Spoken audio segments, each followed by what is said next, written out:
Yashodanandana Vraja Janaranjana Yamuna Tira Panachara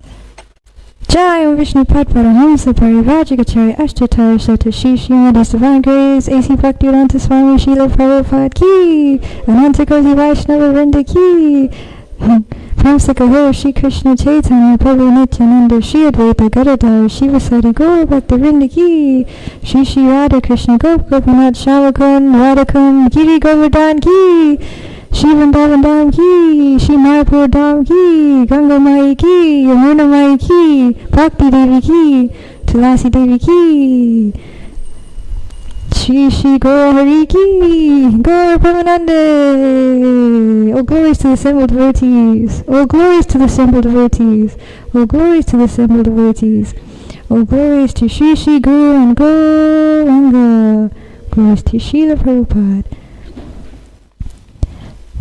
Om Jnanatirandasya Jnananjana Shalakaya Chakshurmilitam Yena Tasmai Shri Gurave Namaha Shri Chaitanya Manavishtam Stapitam Yena Bhutale Swayam Rupa Kadamayam Dadati Swapadantikam Vandeham Shri Guru Shri Uttapadakamalam Shri Gurun Vaishnavamscha Shri Rupam Sagrajatam Sahagana Ragunatam Vitam Tam Sajivam Sadvetam Sadvatutam Parijana Saitam Krishna Chaitanya Devam Shri Radha Krishna Padam Sahagana Lalita Shri Vishakanvitamscha He Krishna Karuna Sindhu Dinabandhu Jagatpate Gopisha Gopika Kanta Radha Kanta Namostute Tapta Kanchana Gourangi Radhe Vrindavaneshwari Vrishabhanu Sute Devi Pranamami Hari Priye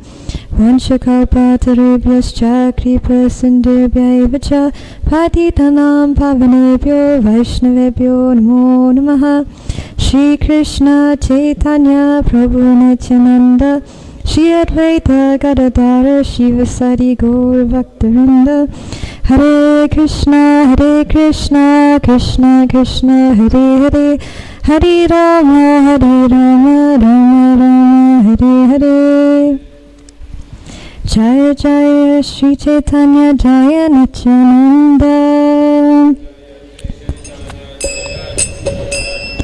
Jaya Jaya Shri Chaitanya Jaya Nityananda Jaya Advaita Chandra Jaya Gaur Bhaktavinda Jaya Advaita Chandra Jaya Gaur Bhaktavinda Jaya Jaya Shri Chaitanya Jaya Nityananda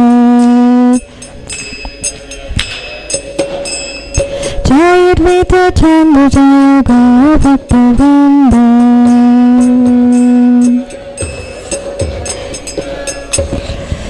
Hare Krishna. So today we are reading from Sri Chaitanya Charitamrita and we're looking at the Ancha Leela, chapter 20, specifically at Siksastakam, the last 4 verses. So yesterday we took a look at the first 4 verses, and this is a continuation of that. So before we look into those verses, I thought we would just speak about who Lord Chaitanya is, how it is he lived Siksastakam and why. And then we'll take a brief look at those first 4 verses just in a summary before moving on to those last 4 verses. So the appearance anniversary day of Lord Chaitanya Mahaprabhu is coming up on Tuesday. Haribol! And so it's nice to hear about who Lord Chaitanya actually is. So Lord Chaitanya Charitamrita explains that Lord Krishna, he is Rasa Bihari. He is the enjoyer of all sweet relationships.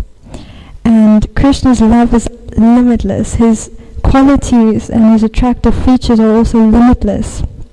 And Srimati Radharani, she's like the mirror who reflects his beauty and his qualities. And she is also the receiver and the reciprocator of his love.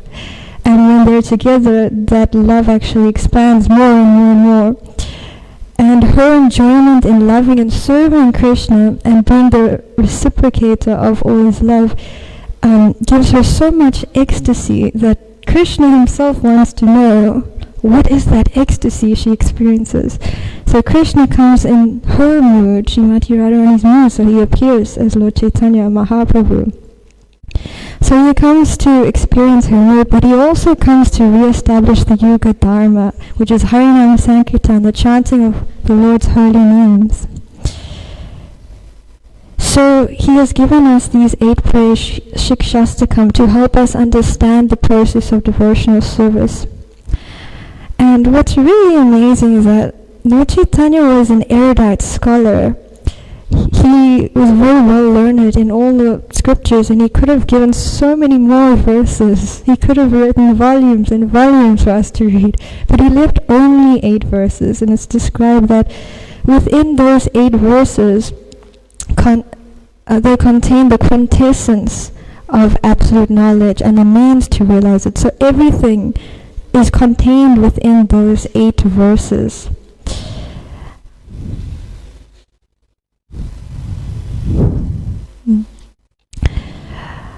And Srila Rupa Goswami heard Lord Chaitanya reciting these verses, and so he included it in his book Padyavali, which is a compilation of poetry, in no particular order, but it's all in there. And then he also instructed Srila Krishnadas Kaviraj to include it in his book Sri Chaitanya Charitamrita. So let's just take a look at those first 4 verses in summary. So in the first verse we learn about the effect that chanting has, how when we chant we're cleaning out our hearts and we're able to actually fulfill the desire in the heart to have this connection with Krishna and to attain ultimate happiness and satisfaction.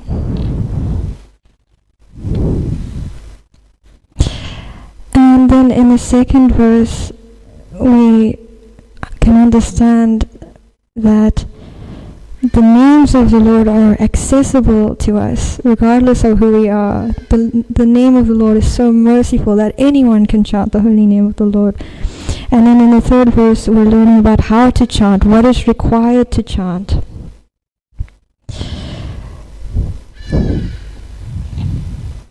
Sorry. And what is it? It's humility. We require humility to chant. And then in the fourth verse we get some insight into the heart of a more advanced devotee who is free from material desires, and we also can understand how we should pray to the Lord. We should pray to become free from desire for any kind of material opulence or sense gratification, and to desire only devotional service to the Supreme Lord. And now here we are in text number 5, which contains insight into our eternal position in relation to the Lord, and it's also a prayer to the Lord for his mercy. Ayananda tanaja kinkaram patitam vishana bhavam buddhu kripaya tava parapankaja stata tala shatusha vichintaya. So that's text 32 in the 20th chapter of Sri Chaitanya Charitamrita. And the translation there is, O my Lord, O Krishna, son of Maharaj Nanda, I am your eternal servant, but because of my own furtive acts, I have fallen into this horrible ocean of nescience. Now please be cautiously merciful to me, consider me a particle of dust at your lotus feet. And then continuing after that, going to text 33, it says, I am your eternal servant, but I forgot your lordship. Now I have fallen into the ocean of nescience and have been conditioned by the external energy. Be causelessly merciful to me by giving me a place with the particles of dust at your lotus feet, so that I may engage in the service of your Lordship as your eternal servant. So our constitutional position, our eternal position, is actually as servant of the Supreme Lord, the son of Nanda Maharaj. We're all parts and parcels of him, just like how the finger is intimately connected with the hand, which is intimately connected with the body. So Srila Prabhupada explains in a lecture on Srimad Bhagavatam in Vrindavan, 1975, that pure consciousness means to understand that I am very much intimately connected with Krishna as part and parcel, just like my finger is very intimately connected with my body. Intimate. If there's a little pain in the finger, I become so much disturbed because I've got intimate connection with this finger. Similarly, we've got intimate connection with Krishna, and we are fallen. Therefore, Krishna also feels a little pain, and therefore he comes down. So we have become forgetful of our constitutional position as servant of the Supreme Personality of Godhead. And although we're actually very minute, we've utilized that minute independence that we have to serve our senses instead of serving Krishna. So we made that decision. And actually a pure devotee, they would offer everything to Krishna, including that minute independence. But somehow or other, even though maybe at some point we were serving the Lord in pure devotional service, we decided that we didn't want to do that anymore. At some point we decided to turn away from that service, to turn away from Krishna. And so we've been given that facility here in the material world to try and enjoy our senses. But in doing so, it's just like if you're cutting the finger off from the body, it causes a lot of pain. So Krishna, he feels pain that we've done this, and we also experience a lot of pain that we have done this. So how is it actually even possible that we did turn away? How could we have done that? If we're with the most wonderful person, how could we ever leave? Or try to leave? And Srila Prabhupada explains in a letter to Upendra in 1969 that constitutionally every living entity, even if he is in the Vaikuntha Loka, has a chance of falling down. Even if he is there in the spiritual world with Krishna, he has a chance of falling down. And then he explains that the amount of time he has spent here in this material realm is so unlimited that the conditioned souls appear to be eternally here because we've been here for so long. He says, but from the philosophical view, he cannot be eternally conditioned. Since we cannot trace out when we have become conditioned, there's no use of arguing on this point. Better to take care first how we can get rid of this conditional existence, as much as a patient should take care for treating his disease more and less waste his time in finding out the cause of his disease. So if someone is very ill, they don't think, oh, I wonder who gave me this illness, where did I pick it up from, how did I get this illness? No, they think, what medicine can I take to get better? So here we are, we're in this diseased condition here in this material world. So rather than thinking, how did I leave Krishna? How did I get here? Rather we should think, how do we get back to him? How do we cure our disease? And we know it's through chanting the Maha Mantras and practicing devotional service. And there's also a prayer in this verse. We're praying, please pick me up from this ocean of birth and death.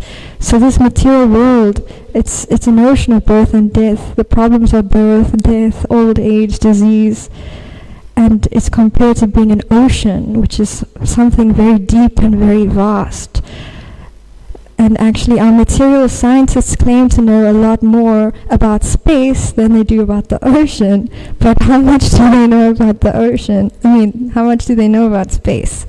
Not very much at all. So how much do they really know about the ocean? Not very much. It's so big and so vast. So here we are, we've been dropped into this ocean of material miseries, and we're drowning in this ignorance and forgetfulness of our true identity in relation to Krishna. So So if we're in this ocean, we need a boat to cross, right? We need something to save us.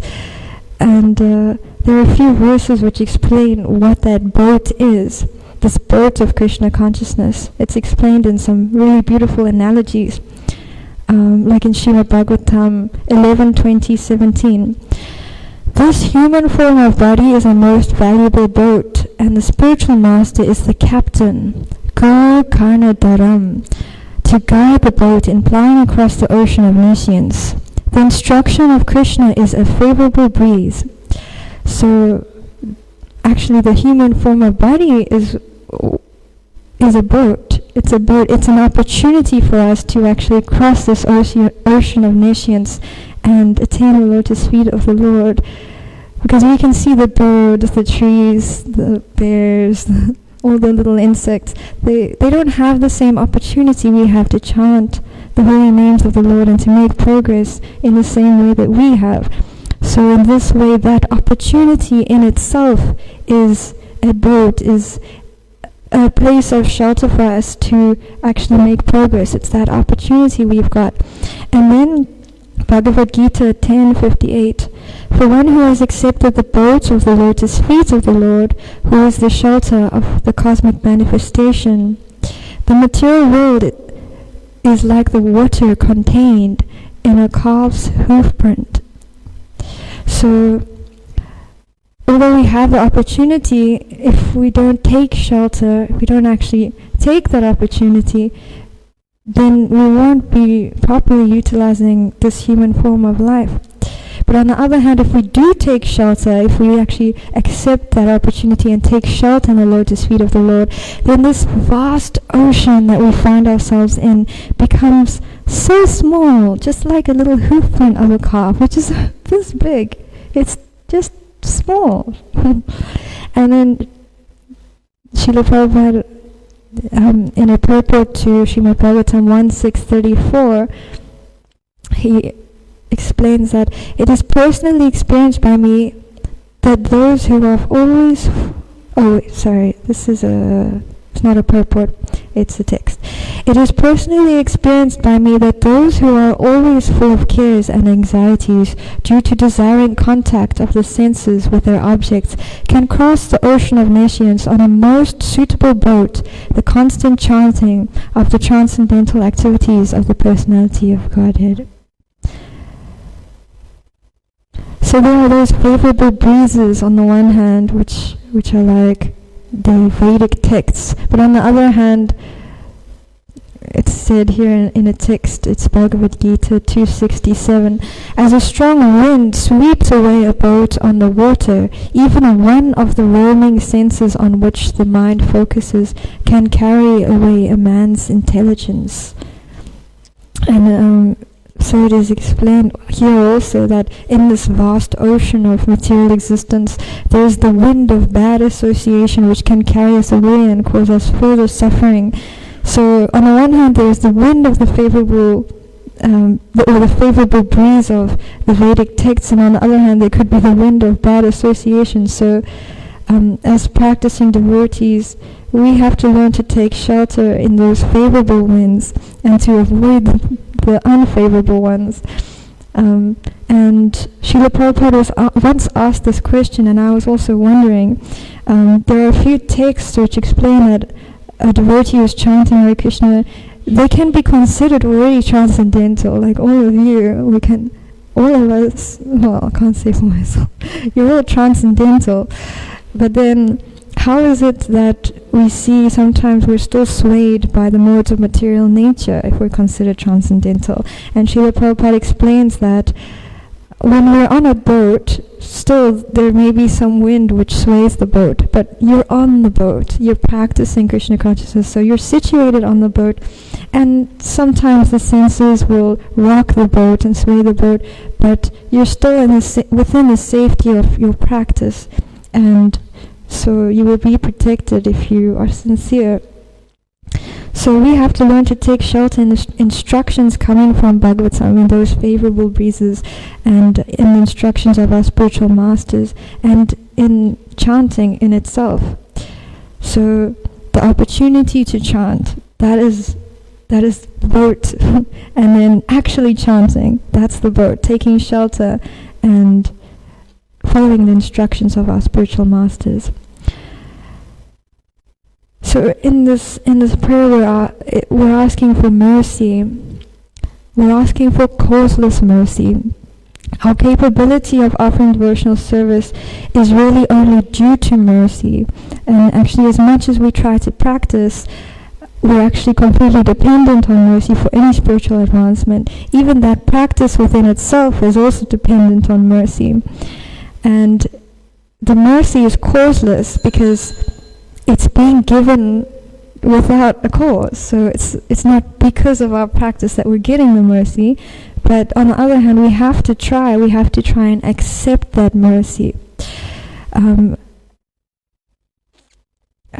Srila Prabhupada explains in a purport, Bhagavad Gita 10:10, if one is sincere and devoted to the activities of devotional service, the Lord gives him a chance to make progress and ultimately attain to him. So even though all that mercy is there, even if we're not intelligent enough to accept the mercy, Krishna will make arrangements that somehow or other we will be able to make progress. But actually that mercy is always available to us. Srila Prabhupada's father said to him, when he was just a child, he said, Krishna, look, he has 4 arms, and he's giving so much mercy, and you just have 2 little hands. How are you going to accept all that mercy? So Krishna is always wanting to give us mercy. It's always available to us. But we need to be ready to accept that mercy. So we have to learn how to make the endeavor to accept the mercy into our lives and into our hearts. And just to end off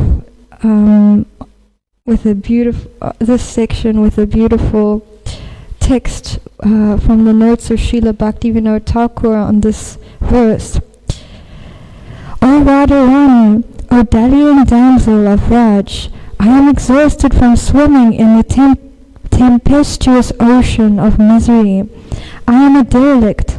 Kindly place me on the infallible boat of your causeless mercy and guide me to the wonderful sanctuary of your lotus feet. And then we move to text 35 from Chaitanya Charitamrita, which leads up to our next verse of Siksastakam.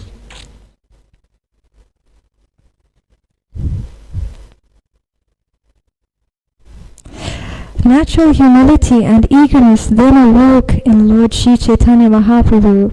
He prayed to Krishna to be able to chant the Maha Mantra in ecstatic love. Nayanangalada Shudaraya Pradamam Gadgada Rudaya Gira Pulakena Chidam Vapukada Tavanama Grahana Bhavishyati. My dear Lord, when will my eyes be beautified by filling with tears that constantly glide down as I chant your holy name? When will my voice falter and all the hairs on my body stand erect in transcendental happiness as I chant your holy name? So it is explained that there are actually 8 primary ecstatic symptoms, and some of them are mentioned here, like crying, the hairs standing on end, the voice choking up. These are ecstatic symptoms. And in Nectar of Devotion, it's explained that these ecstatic symptoms can be cold, sometimes smoky, or sometimes blazing, and sometimes shining, and that they reside within the body of a devotee over a long period of time, for many years actually. And sometimes they are manifest, and sometimes they are unmanifest.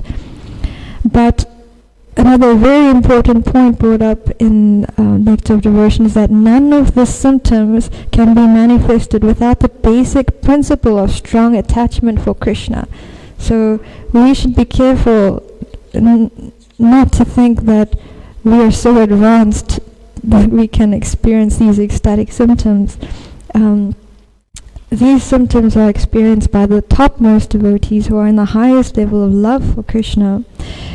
And actually it's only on the level of bhav that a devotee would experience such symptoms, which is a level of love which is very, very high.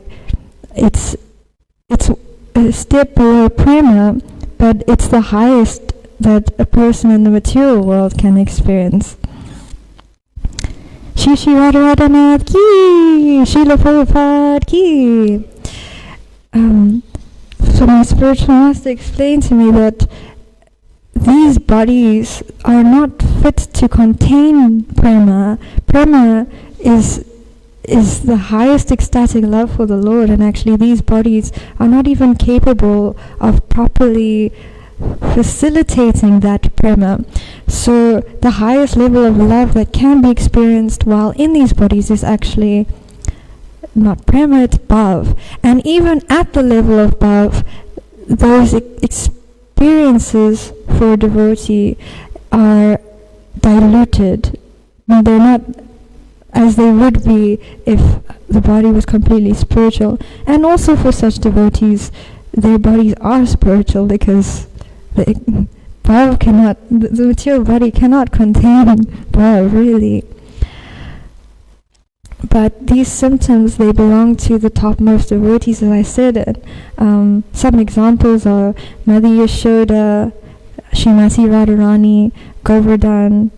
So when Uddhava went to go and visit Vrindavan, he wanted to send a message to Mother Yashoda.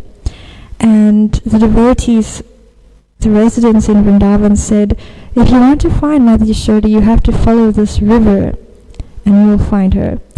So he already found the Yamuna river and he was wondering, which river is this? And he walked along the river and he knocked on a door and then opened. This woman, she was very pale, very weak, and she was crying all the time, and he could understand that that river was coming from her tears. That is how much she cried. That is how much she loved Krishna, that when he left, she cried so much that there was a river coming from her. And Srimati Radharani, she cries so much sometimes that she creates pools around her, and then she gets a fever, and then those pools evaporate, and then she cries again, and she makes pools around her, and then the pools evaporate. So these are their ecstatic symptoms. And then Govardhan, it's described that the little grass and trees on Govardhan are like the hairs standing on end. So these are devotees who actually really love Krishna, and so they're experiencing these ecstatic symptoms. So in this verse, it's a prayer asking for love of Krishna and asking to be established on such a platform where these symptoms actually do manifest within the body. And then moving on to text number 37 from Chaitanya Charitamrita, leading up to our next verse. Without love of Godhead, my life is useless. Therefore I pray that you accept me as your servant and give me the salary of ecstatic love of God. Separation from Krishna awoke various mellows of distress, lamentation, and humility. Thus Sri Chaitanya Mahaprabhu spoke like a crazy madman. Yogaitam nimashena chakshusha pravishayitam shunyaitam jagat sarvam govinda virahena. My Lord Govinda, because of separation from you, I consider even a moment a great millennium. Tears flow from my eyes like torrents of rain, and I see the entire world as void. And then in the next text it says, in my agitation, a day never ends, for every moment seems like a millennium. Pouring incessant tears, my eyes are like clouds in a rainy season. The three worlds have become void because of separation from Govinda. I feel as if I were burning alive in a slow fire. Lord Krishna has become indifferent to me, just to test my love. And my friends say, better to disregard him. The ecstatic symptoms of envy, great eagerness, humility, zeal, and supplication all become manifest at once. So here the ecstatic symptoms of tears becomes more pronounced in this text. And in this prayer of Lord Chaitanya, he is in the mood of separation. And Srila Bhakti Siddhanta Saraswati Thakur explains that this prayer is an example of Vipralamba Ras. So this is feeling ecstasy in the mood of separation from Krishna. So in material life, he explains, this separation causes only grief. So we can see when we lose someone we love, when they leave their bodies, we feel a lot of pain in our hearts. There's a lot of grief. But this separation from Krishna, it's on the transcendental plane. And it's explained that it produces only ecstasy, actually, even though it seems like acute anguish. But vipralamba, the separation, it nourishes sambhoga, enjoyment. The separation nourishes enjoyment. And it's marked by incessant and intense recollections of Krishna and his pastimes. In fact, one never forgets Krishna. So we can also understand why we're doing everything we are doing, why we're practicing. Nectar of Devotion explains to always remember Krishna and never forget him. And a person who is in the highest ecstasy in Vipralamba above, they never forget Krishna, not even for a moment, not even for a fraction of a moment. Never. They never forget him. They're absorbed in intense recollections of him. But if ever we try to imitate or think we are on such a level, we cause great obstacles on the path to pure devotion. We can see these warnings also coming up. We shouldn't be pretentious. We should not pretend. Because in pretending, that is actually the desire to gratify our own senses. And Srila Bhaktisiddhanta Saraswati Thakur explains in his purport here to this text that the desire to gratify one's own senses is kama, lust, but the desire to please the senses of Lord Krishna is prema, love. And that's from Chaitanya Charitamrita Adi Lila. And lust and love are diametrically opposed, actually. But Lord Chaitanya Mahaprabhu, it's explained further in the purport, he is actually the eternal embodiment of this Vipralamba Ras. And now we can see here that that is coming out in his prayer. Some of these topics, they're very high, very high and very deep. And for us, we have to learn to cry for Krishna as well. We actually do have to do that. And it's explained that if we can't cry for Krishna, then we can cry that we can't cry. And if we can't cry that we can't cry, we have to cry that we can't cry, that we can't cry. But somehow or other we have to learn to cry for Krishna.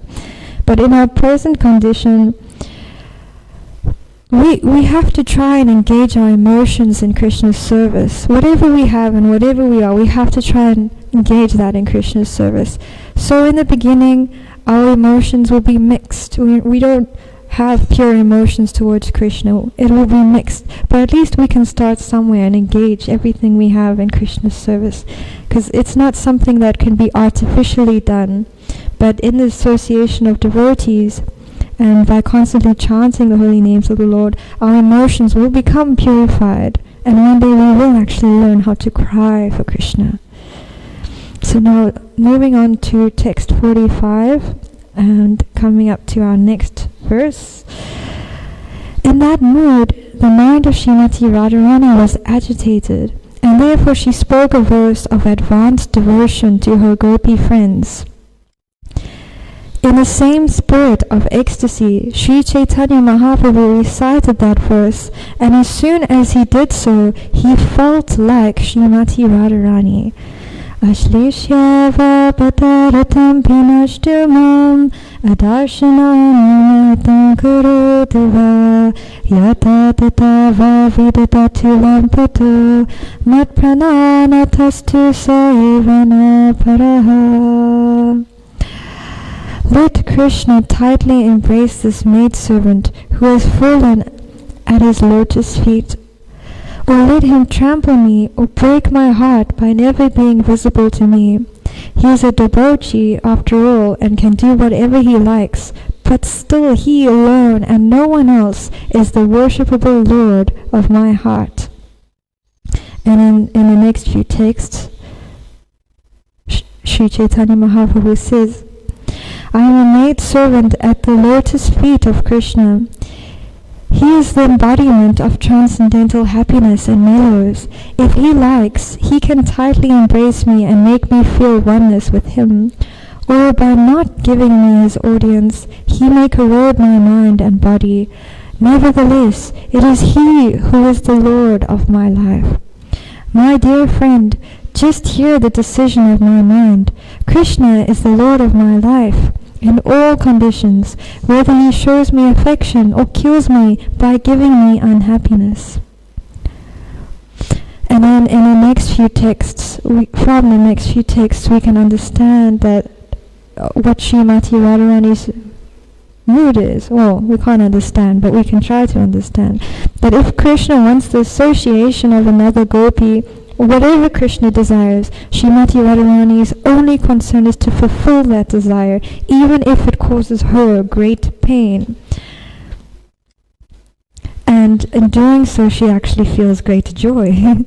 So her only concern is to bring Krishna enjoyment and to bring whoever wants to be with Krishna to Krishna.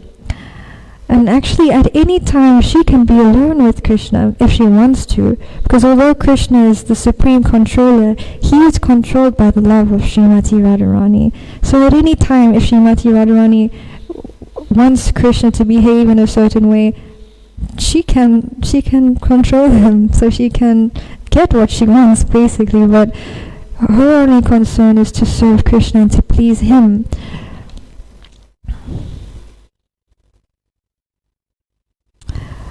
And for us, we can understand in our lives that Krishna's desire is perfect and how he reciprocates with us is perfect. So whether he gives us soft, sweet mercy or really difficult, tough mercy, it's all perfect. And we can see in this world, all relationships, they require some compromise, some sacrifice, some adjustments from both people involved. But in relation to Krishna, because he is perfect and because we are conditioned, we can understand that the adjustments need to be made from our side. The sacrifice needs to be made from our side. And how he responds to our sacrifice and our adjustments in our service is perfect. Sometimes that response may be difficult to bear. I remember when I was painting the deities for New Jagannath Puri, I went through a great deal of personal difficulty. And then His Holiness Bhakti Chaitanya Maharaj said, "Oh, you're painting the deities. That's because Krishna is smiling at you." I thought, wow, if this is Krishna's smile, I'm scared to see his grin because this is really difficult to bear. So sometimes we go through a great deal of difficulty and we can't understand always how our situation is meant to help us come closer. But in retrospect, we may understand and see how we did come closer. But at least we can understand that, or we can trust that everything that Krishna does put us through is for our ultimate benefit, even if it's very difficult. And that's because he, like we said in the beginning, he feels great pain that we are trying to be separate from him. And he is willing to put us through absolutely any difficulty if he knows it will bring us closer to him.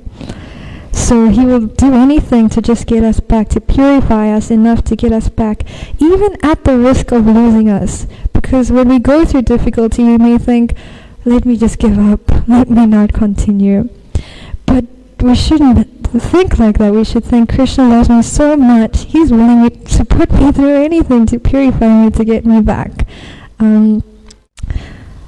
Srila Bhaktisiddhanta Saraswati Thakur had a disciple from Navadvip who was very ill, and he knew the time period that he had to live. And he wanted to visit his mother, who he had not seen for many years, but his spiritual master said, no, you may not visit her. And then just as he was about to leave his body, Srila Bhaktisiddhanta Saraswati Thakur said, put him on a train and make him go and see his mother. But at this time, who wants to see their mother? They're leaving their body. They want to be in Navadvip. They want to be in the Dham. They want to think about Krishna. They don't want to think about their cousins and brothers and sisters and their mother and everyone. But now at this time, his spiritual master asked that he leave. And it didn't make any sense. It didn't make any sense. And on the train, while he was leaving Navadvip, going to see his mother, he left his body. So we may not understand why this great difficulty, why this instruction, but it was because he left his body in the mood of missing Navadvip, and that is the highest mood, in separation from a holy place, and therefore he went back to the spiritual world and got to attain the highest destination. So sometimes we get a difficult instruction to follow, sometimes we go through difficulty. It's all only meant to help us achieve that highest destination. And for Srimati Radharani, we can understand that being separated from Krishna, it's something so difficult. But because she loves him so much, but for her, it's the highest ecstasy if it brings him satisfaction. Because everything Krishna does is only to increase the love between himself and his devotee. And we can see Srimati Radharani's mood in text 52. I do not mind my personal distress. I only wish for the happiness of Krishna, for his happiness is the goal of my life. However, if he feels great happiness in giving me distress, that distress is the best of my happiness. So this Sri Siksastakam, it gives us the entire process of Krishna consciousness, from Shraddha to Prema, from the very beginning of chanting and cleansing the heart to offering unalloyed devotional service to the Supreme Lord, without expecting anything in return and without desiring anything other than the satisfaction of Krishna. And these prayers, they're so potent, they're so powerful that even though we may not be able to really grasp them, really understand them, still when we recite them and hear about them, they have such a powerful effect. And it's explained in the introduction to this book. There's a verse from the Chaitanya Charitamrita, Anchalila, which says that if anyone recites or hears these 8 verses of instruction by Sri Chaitanya Mahaprabhu, his ecstatic love and devotion for Krishna increases day by day. So if we hear these verses every day, then daily we're actually progressing towards the highest goal of life, one step at a time, day by day. And also by reciting such prayers and the prayers of our acharyas, the mood with which they pray actually transforms our consciousness. It's like when you light a candle, sometimes you might get some wax on your finger, right? This is what my Guru Maharaj explained to me. So when we recite these prayers of exalted personalities, although they are so high and so deep, still, to some extent, that sound vibration and that mode of the prayer actually remains in our heart. Srila Bhaktisiddhanta Saraswati Thakur, who wrote the purports to these verses, is such a person who actually understands the essence of the verses. And there's a prayer that he spoke, and it's just one sentence, but it shows how his only desire is to love and serve the Lord. And it's such a sweet prayer, so I thought we'd end with this and hope that it resonates in our hearts. Life without love is useless and poor, they say. Appoint me in thy service, O Lord, with love as my pay.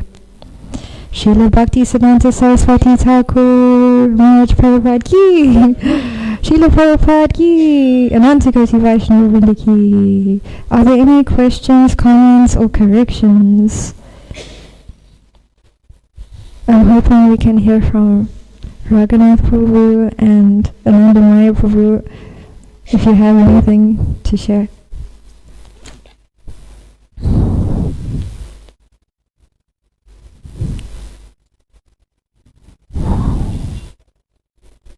Oh, who has their hand? Oh, Ranga. Hare Krishna.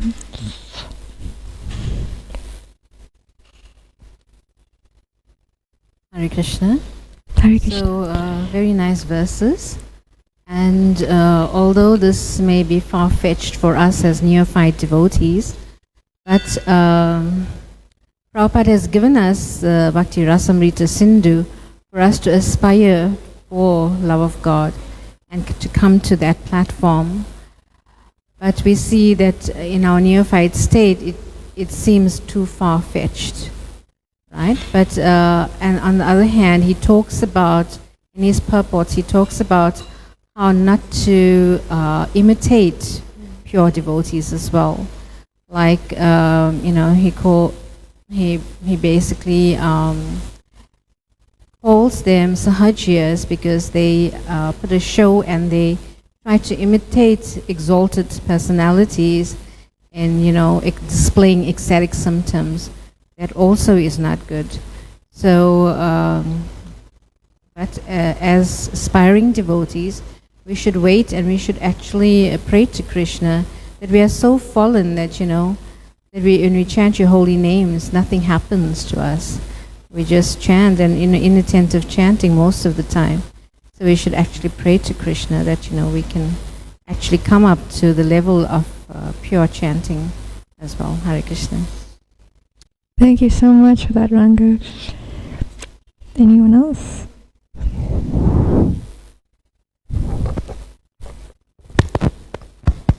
Anandamaya Prabhu.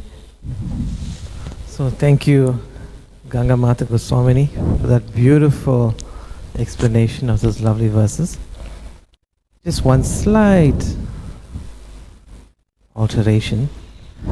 It's the level above is devotion in ecstasy, not love, and the level of prem is devotion in love. That's a slight, maybe just. But other than that, thank you for that beautiful explanation. I really appreciated it. Thank you. Thank you. Yeah, I don't know anything about Bhav and Prem, sorry. Thank you. That's anything else?